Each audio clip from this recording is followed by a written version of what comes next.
Good afternoon, everyone. The appointed hour has arrived. It is 1 o'clock. I'd ask everyone to come on in and take your seats. And you'll be getting copies of the tracking documents here in just a second. But as we open up, I'm going to ask Chairman Jay Roberts if he would to do an invocation for us.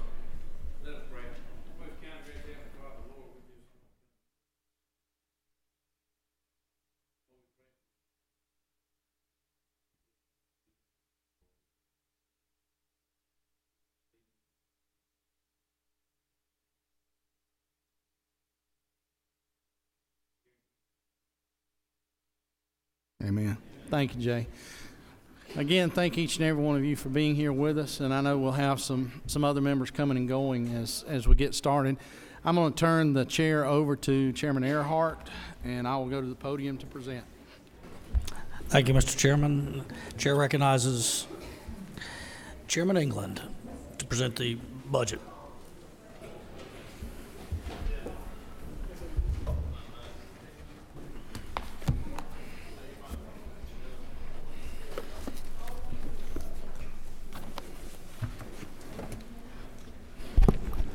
Just so everybody understands, I've only got a bottle and a half of water, so we're going we're going to be pretty brief.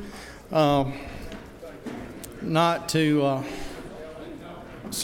cut off any discussion or anything, but as far as my comments and walking you through the tracking document, we will be fairly brief because there's just not a whole lot to discuss. Would like to open up by making a few comments about what we're presenting to you this afternoon. And then, of course, we will have time for questions once I've gone through the tracking sheet. The amended fiscal year budget for 14 has very few and nominal changes. As you know, as we left here last year and the governor signed the fiscal year 14 appropriations bill, he did no line item vetoes, and I attribute a lot of that to the working relationship that not only we have with he and his office in OPB and the House, and the working relationship with our counterparts in the Senate for trying to craft a budget that truly meets or exceeds the needs of our citizens across the state. The amended proposal that you have in front of you today is going to bump the 14 budget to about $20.2 billion, an increase of about $320 million. But all that said, it's still about a 1.5% increase from when we started the fiscal year. Of the $313.9 million in new funds in the state spending plan, $183 million of that is the midterm adjustment for K-12 education. And that $183 million is about 58.3% of the new money that's being recognized. And again, goes back to reemphasize the point that this is truly an amended budget, and what an amended budget should be is one that trues up anything left needing to be adjusted. And again, that money is, of course, to go and accurately and adequately fund our education system across the state, because as we pass the 15 budget, as we go into it in the next couple of weeks, you'll understand that we're doing that on projections. And the midterm adjustment then is done on actual student counts after the first of the school year. Further to that point, and something I think is noteworthy, is as introduced, 20 of the 50 budget units had no change. 10 agencies only had one adjustment, and that covers about 60% of the state government entities already. So you had 20 with no changes, 10 agencies with one change, 8 agencies with 2 changes, 3 agencies with 3 changes, 3 agencies with 4 changes, and 6 agencies with 5 or more changes, 2 of which are the judiciary or judicial categories. Within the 6 budget units with 5 or more of those changes, unsurprising, 2 of those are DOE and DCH. We've already noted that the lion's share of that money goes to DOE, but you would be interested probably in knowing that for the first time in recent memory anyway, that DCH is not number 2, that economic development now is the number 2 largest increase in those funds. And those funds going to One Georgia and to REBA grants and for deal closing and transactions there. So DCH now bumps down to number 3 with an increase of $47.6 million. Also, you'll notice in there's a slight adjustment as well to the Forest Land Protection Act. And what we've done is try to catch up all of that. There's some backlog that still lingers from 2011. And by doing what we've done in the amended by the end of July of this year, all forest land protection grants should be paid and the backlog should be gone. Now understand, as we come back and amended next year, there will be another adjustment there because again, that's part of that is an estimation process as well. The House subcommittees agreed to most of the governor's recommendations, and I want to point out a few things to you. $1.25 million of that is sent to the Department of Labor to bring them on board to the PeopleSoft program with their accounting. Currently, they're using an outdated system that makes it nearly impossible for them to do their year-end reconciliation because the systems don't talk to one another. About $52,000 of that goes to the tax tribunal court that has been settling the tax-related cases, and that has been a resounding success, I think, by anyone's measure. $10 million goes to REBA, and $15 million goes to One Georgia for economic development funds as well. $26.4 million provides 100 megabytes of connectivity to every school system, rural and urban, in the state. And the governor highlighted that in his State of the State address as well. $46 million to hospitals across the state for disproportionate share. Their disproportionate share of uncovered individuals that they're having to do uncompensated care for. $12 million goes into medical home, to provide a medical home for children in foster care to be managed by CMO. $158 million is set aside in SHBP for future claims and OPEB liabilities, other post-employment benefits. Something interesting to note there, SHBP pays out about $11 million a day in benefits. However, over the management of the governor and the agency heads over there, they've managed to build a surplus back in that account for the first time in several years, and something we've not seen since the beginning of the Great Recession. Due to the change in some of the federal funding for Youth Challenge Academy, you'll see also $591,250 put in to maintain those Youth Challenge Academy classes across the state, helping troubled individuals and youth. $704,900 into part-time workers for Department of Driver Services to increase to decrease the wait times in those individual centers, and to try to meet the goal of the department to get those wait times down to 30 minutes. $1.25 million for 88 additional child support workers, and that will help draw down an additional $3.7 million for personal services from the federal government. $5.4 million in voc rehab services funding for the operational changes at Warm Springs. And something interesting there as well is, in the past several years, the hospital system there had been kind of I guess you'd say a drain, for lack of a better reason, on voc rehab resources, and causing us to lose a 4-to-1 match there. And so with that transitioning over to Georgia Regents University to be used as a teaching hospital as well as a clinical hospital, the plan is by mid-year of this year that will be back to a break-even proposition, and we'll be better able to serve Georgians all across our state. $3.7 million for fully funding RYDCs in Rockdale, Clayton, DeKalb, Marietta, and Metro. $1.6 million for conflict cases with public defenders. Another $1.25 million for public health to consolidate their records management system so that every county can talk to each other now finally. $3.5 million that will be included in the Secretary of State's budget for the new voter registration system, as well as the increased costs associated with it being an election year as well, and with the primary being set in this fiscal year. And last but not least, $5.7 million for an increased dual enrollment awards in DOE and those students that are going on to college or to a TCSG institution. Incredibly and worth noting is that after vetting the numbers, the House only had about 4 pages of differences, and you have those in front of you in the change and the tracking document on the differences. And one entire page of that is Chairman Powell's scribbling dealing with the judiciary. I've got to pick on him about that, but anyway. As you know, in that process, however, the governor cannot alter what the budget submission is from the judiciary, and that has to be a job that the House and Senate do. This morning, the document you have in front of you includes everything that the subcommittees voted on, and there were no changes coming out of subcommittee.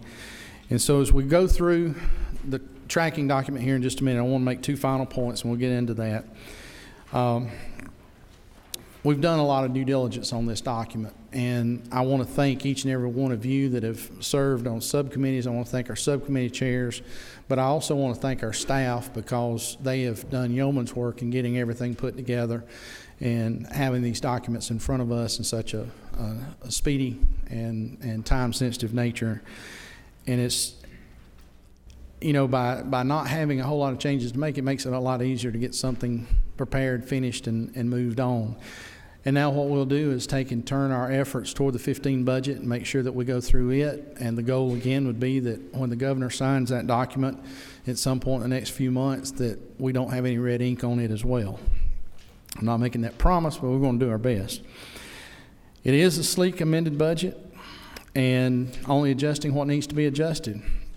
And so at this point, if y'all will follow me through, we will talk about the few changes that we've initiated as a House.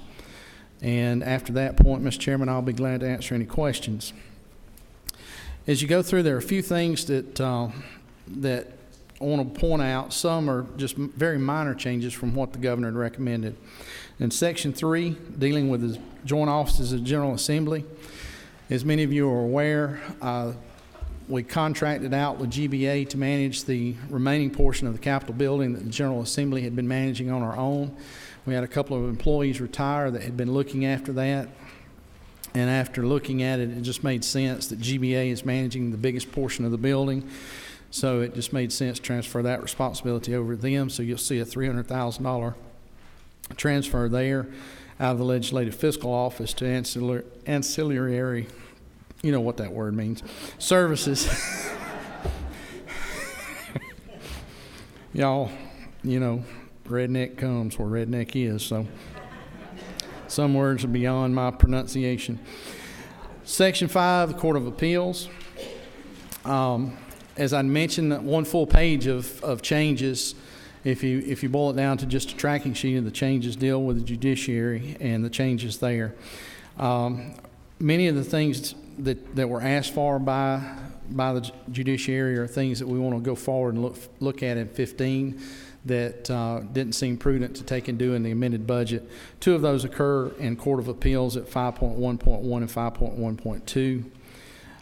Another one deals under Judicial Council, Section 6 at 6.1.1. Small change at 6.5.1 dealing with JRS and just truing up to an actual number there. And again, dealing with 6.5.2 and 5.3, again, looking at something that we want to look further at in 15. 8.2.1 under District Attorneys, under Prosecuting Attorneys Council. There's some travel money that had been asked for. Chairman Powell, again, looking at that, realized that's something we need to discuss in the 15 budget and not in the amended. Then under Superior Courts, those changes as well, dealing with State Health Benefit Plan and a couple of other operating expense items are things to be looked at a little bit later as well. Supreme Court, the Supreme Court under 10.1.1 had asked for some additional funds for document destruction. And actually the utilization, the way that they're doing document destruction doesn't require that full amount, so that fund that amount has been changed from $22,840 to $12,000 there. Under Section 12 Administrative Services, last year we passed a compensation resolution in the waning days of session. That might have been day 40 as a matter of fact. And that compensation resolution is $400,000 for an individual that had been wrongly incarcerated. And so what you'll see there is taking into account the $100,000 cash payout at the beginning and then the purchase cost of the annuity, then that will pay out the remainder $300,000 over a period of time. Under Section 15, Behavioral Health, There's been a transfer of the fetal alcohol syndrome screening and treatment program from the Marcus Center over to Emory. And in those transfers and in the contract, there's some gray areas that we're looking at right now as to what money should transfer over, what can be reimbursed through Medicaid, and all of those issues. So basically what we've done at this point is put in a place marker, knowing that that's something that we may have to adjust a little bit later. May not have to, but it's there in case we need to. Moving on to Section 17, Community Health. 17.6.1 deals with the DSH, disproportionate share hospital issue that I mentioned early on.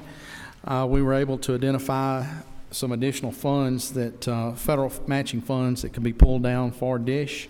So you'll see that change there. Under 17.81 and 17.86, you'll see a couple of changes in LIM, or low income Medicaid. Basically what we did there, the House wanted to break out and show that it is a priority for the House, the Planning for Healthy Babies waiver, and just show that we are putting money there, that everyone would understand that that program is still in existence and a priority of this body.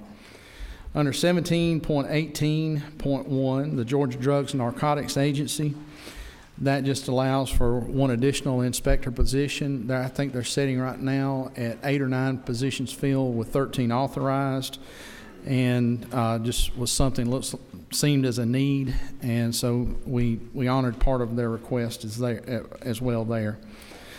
Under Department of Corrections, you're going to see several adjustments there. The biggest adjustment you're going to see is under 18.2, dealing with county jail subsidy. Two items there. Chairman Powell explained this morning in subcommittee very well what's going on there. As criminal justice reform has come online, the backlog that we've been seeing for years in the past of state prisoners in county facilities has diminished greatly, to the point that at one point we were up to about $25 million a year in payments to counties for housing state prisoners beyond the 15 days that's the kick-in date for us to start paying. And so that has reduced dramatically. And so the governor had recommended going in and pulling about $5 million of that out to spread through some other Department of Corrections activities. And the other thing that we've gone in and we're recommending too is, many of you have heard, and many of you have come to me, many of you have heard from your county commissioners and your sheriffs about how much we actually pay counties for housing state prisoners. Right now that rate is at $22. We're recommending raising that rate to $43 as a House initiative. The true cost is probably still somewhere $50 to $55 a day, but we felt like at this point in time, with the reduction in the need, that it would also give us a little bit of breathing room, that we could go back and correct part of that problem as well. See some minor adjustments and changes under 18.1, 18.4.1, 18.5.1, 6.1, 7.1, 9.1, 10.1, and 11.1. Again, just truing up some numbers there as well. Section 19, looking at Department of Defense. They had asked for a legal counsel position, and at this point in time, we're waiting to see if that's going to be something that's absolutely necessary. And we hope as we continue through the process, we'll know for certain, but it's also an item open for discussion in 15 as well. Chairman Powell and his subcommittee felt at this point in time it was something that we did not need to include, so you'll see that small reduction there. Under Section 23, Department of Education, let everybody get turned over to there.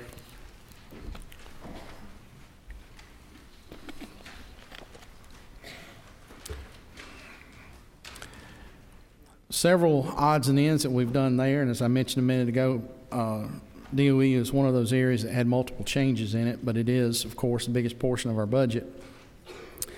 Two items that link together, 23.1.1 and 23.1, dealing with ag ed and career technical education. We've gone in and put an additional $158,319 in both of those programs for extended day and extended year programs. And that's where the teachers are paid for the 3 months during the summer to work with students, also for afternoons, evenings, and weekends, where those teachers, whether it be ag advisors or other CTSO advisors, go out and work with those students. We know, we've seen, we understand that these career tech and ag ed programs are one of our major components of preventing dropouts, and so that we feel that is a wise investment on the state's part there. 2311-1, non-QBE grants. Devereaux Academy and Murphy Harpst Academy both made some changes. Number one, added more students, and then made some other programmatic changes. These are residential treatment centers that deal with some of our most difficult to deal with young people. And due to those changes, we were obligated to go in and make some adjustments there and what they're being reimbursed. Under 2314-1, 2315-1, and then I want you to look also at 2316-5. Those are some adjustments for 3 local school systems, and where some of the reporting was messed up in what they actually reported to the state as we built the 14 budget, and caused them some rather significant financial distress, as you can see what the amounts are. And so we've gone in and made those corrections to help them out. These are one-time expenses. And I would take and like to add at this point, and Chairman Dixon is I think has clarified the same point, that we're kind of drawing the line in the sand at this point. We understand that mistakes get made. We understand that with the changes that we've made, the challenges that local school systems have had over the last couple of years, that mistakes do happen. However, we cannot continue as a state to afford to go in and make up that problem or fix that problem that's been incurred on the local level. If it happens at DOE and it's a state responsibility, yes, we're going to fix that. But I guess you could kind of say that in one sense we're putting local counties on notice. Go back, do your homework, double check your work before you submit it, because we're just not going to be able to sustain doing this year after year after year. I will say on Troup County that their reporting mistake dealt with the Kia plant over there and how to recognize the additional value of that plant. And it was one of those mistakes that could have been easily made, and we've been working with them, and Representative Nix has done yeoman's work on trying to help them, and I appreciate him.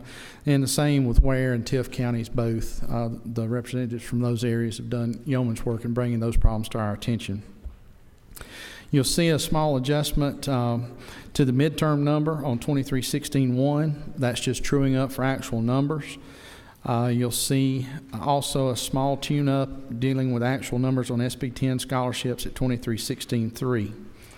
And then, of course, technology and career education there at the end was that additional extended day, extended year money. Moving on to the Governor's Office, Section 26.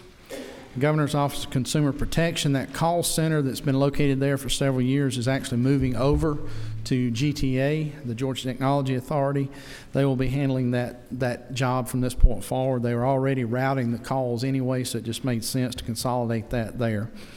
Section 30 under Juvenile Justice, you'll see a 3% rate adjustment on out-of-home care providers. Again, that does kind of tie back into the web with RTCs as well. We're saying yes to a slight program purpose change on the Aviation Authority under Section 38. And also under Section 38, the Office of Highway Safety and Post. On Office of Highway Safety, the governor had included in his 15 budget the funds to kick off Joshua's Law that we passed in the 2013 session, Senate Bill 231.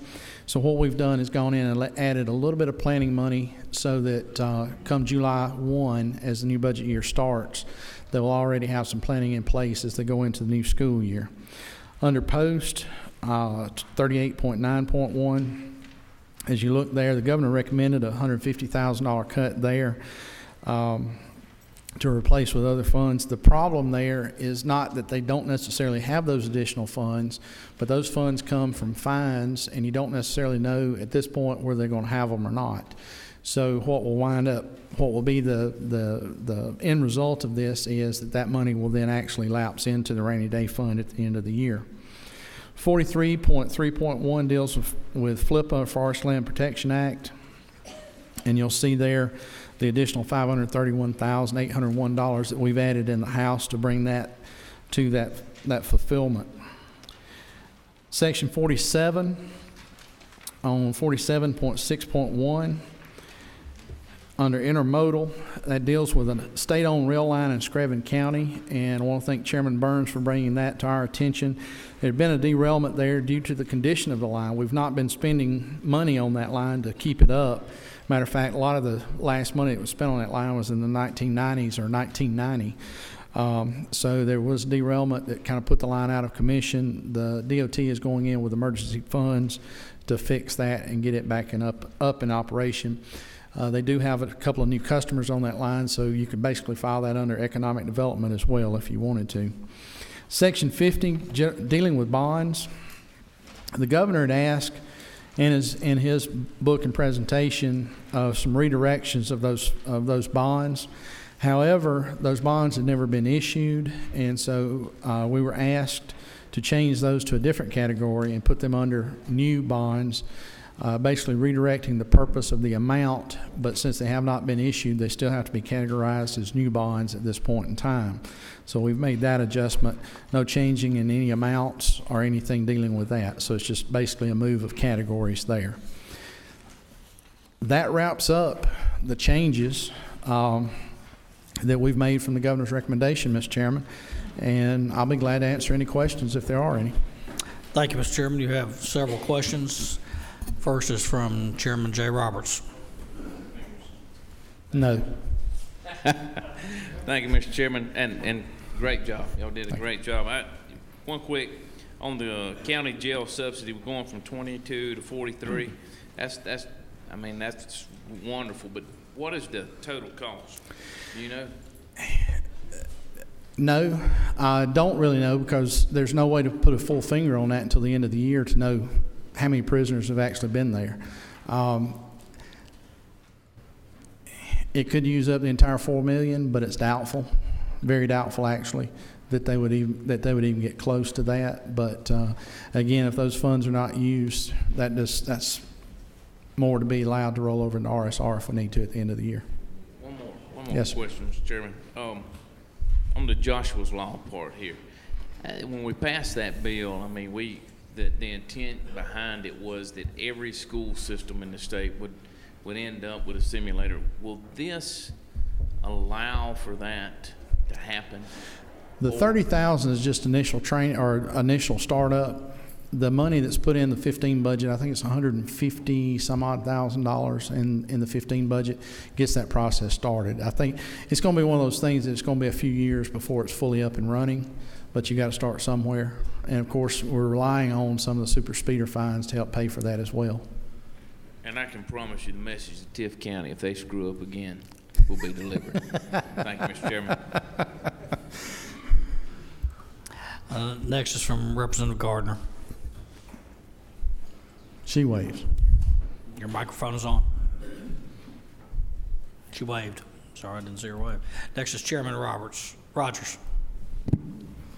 Thank you, Mr. Chairman. Chairman England, on Superior Courts, on lines 911 and lines 921 and 931, do we not have a obligation to fund the state health benefit plan?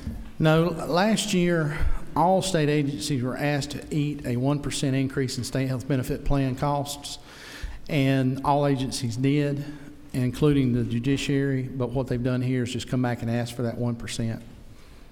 Okay. So they're okay to July 1st then? Okay, thank you.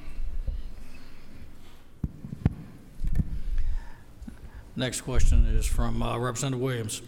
Thank you, Mr. Chairman. Chairman England, you mentioned Forest Land Protection Act, FLIPA. What was that reference in the tracking document? Can you? Your number goes to, hold on just a second. It's going to be section 4131. Okay, thank you very much.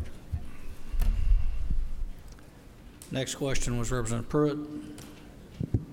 Thank you, Mr. Chairman. On, I guess it's line 50.1.2, I see that there's a redirect here of some bond money going to the Central State Hospital. Is that correct?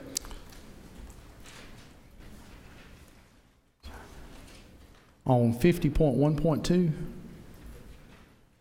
that deals with, that one actually deals with university system buildings. I'm showing 50.1.1 deals with behavioral health. Okay, what I'm seeing is that it looks to me like the money is going to activities at the Central State Hospital, and that's going to a different, being moved. I'm not sure which one of these. You said some of these bonds haven't been issued. Now, It's just to a different building. We've authorized the bond to be sold, but we haven't sold the bond, so it has to be redirected in that case, and that's what this is. You know, many of those buildings we are closing out, so there's no reason to go in and spend those funds on those buildings, but the buildings we're going to keep are in need of some renovation, and that's what that's doing. It's directing that money toward a building that needs renovation. Okay, so it's not a overrun from that $5 million or whatever we put in last year? No. Okay, No. thank you. Any further questions? Mr. Chairman, you have no further questions. You must have done an unbelievably good job. That or boredom to death, I'm not sure. That happens. One of the two. Hey, there's been a move to pass Chairman Roberts, second from Representative Chairman Chokas. All those in favor signify by saying aye. Aye. All those opposed? Mr. Chairman, the budget supplemental 2014 has passed. Thank you, Mr. Chairman, and I would remind everybody that's on rules, please hang tight because the Rules Committee will be meeting here shortly.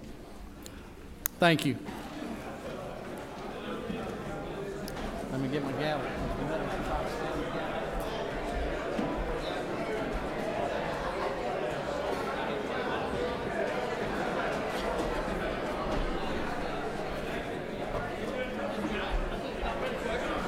I'd like to say, I think we're a little more worried about that. We'll see what our caucus says. Well, yeah, caucus is where it's right. And it's like I told Brooks this morning, we get to pick and choose these folks. We get to pick and choose caucus. Answer questions. Yeah. Hey. I'm sorry. Yeah.